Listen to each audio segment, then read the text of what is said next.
Praise the Lord.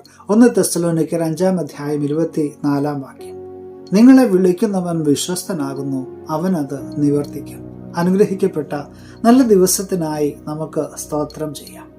പ്രതികൂലമായ ജീവിത സാഹചര്യങ്ങളെയൊക്കെ പലപ്പോഴും നമ്മൾ നേരിട്ടിട്ടുണ്ട്.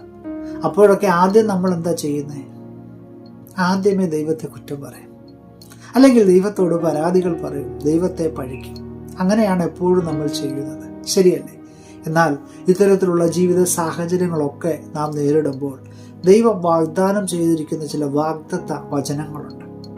അതിൽ നമുക്ക് ആശ്രയം വയ്ക്കുകയാണെങ്കിൽ തീർച്ചയായിട്ടും ഒരു ദൈവ പൈതലിൻ്റെ ജീവിതത്തിൽ ഒരിക്കലും പതറാത്ത ഒരു ജീവിതവുമായിട്ട്, അടിയുറച്ച ദൈവവിശ്വാസവുമായിട്ട് മുന്നോട്ട് പോകുവാൻ കഴിയും. എൻ്റെ ദൈവത്താൽ സകലവും സാധ്യം. എൻ്റെ ദൈവത്താൽ ഞാൻ മതിൽ ചാടി കടക്കും. എന്നെ ശക്തനാക്കുന്നവൻ മുഖാന്തരം അവൻ സകലത്തിനും മതിയാകുന്നവനാണ്.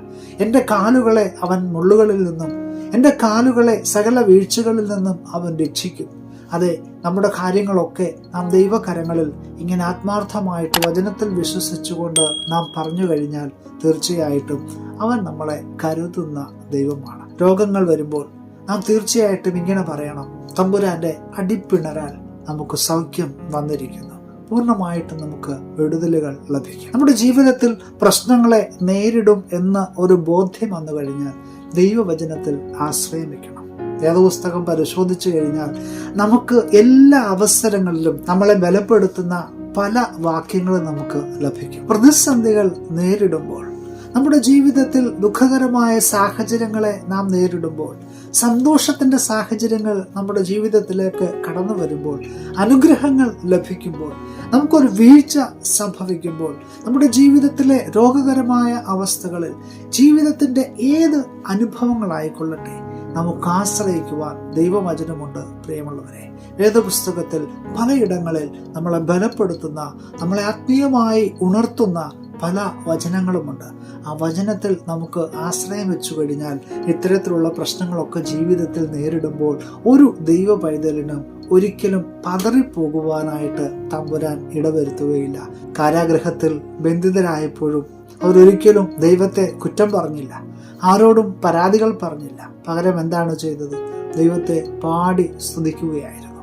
അതുകൊണ്ട് അവരുടെ ജീവിതത്തിൽ വിടുതൽ ലഭിക്കുന്നു. ജീവിതത്തിലെ പരീക്ഷകൾ വരുമ്പോൾ തളരുവാനല്ല, ദൈവത്തിൻ്റെ വചനത്തിൽ ആഴമായി വിശ്വസിച്ചുകൊണ്ട് അതിൽ ആശ്രയം വയ്ക്കുവാനായിട്ട്, അതിൽ ആത്മീയമായി വളരുവാൻ തക്കവണ്ണം നമുക്ക് ഓരോരുത്തർക്കും കഴിയട്ടെ എന്ന് ഈ ഒരു പ്രഭാതത്തിൽ പ്രാർത്ഥിക്കുകയാണ്. പരീക്ഷകളോടൊപ്പം പരിഹാരവും ഒരുക്കി തരുന്ന ആ നല്ലവനായ ദൈവത്തിൻ്റെ കരങ്ങളിലേക്ക് ഇന്ന് നമ്മുടെ ജീവിതത്തെ പ്രയാസപ്പെടുത്തുന്ന എന്ത് ദുഃഖങ്ങളാണെങ്കിലും, എന്ത് പ്രതിസന്ധികളാണെങ്കിലും വിശ്വാസത്തോടെ അവനിലേക്കൊന്ന് സമർപ്പിച്ചു കൊടുത്താട്ടെ. അവനത് നിർവഹിക്കുക തന്നെ ചെയ്യും.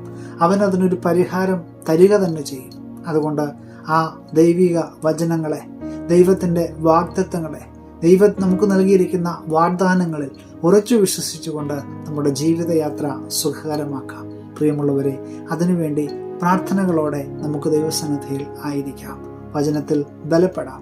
വചനം നമ്മളെ ശക്തീകരിക്കട്ടെ. പുതിയ ദിനം അനുഗ്രഹത്തിൻ്റെ, നന്മയുടെ നല്ല ദിനമായി തീരട്ടെ എന്ന് പ്രാർത്ഥിക്കുകയാണ്. Have A blessed day.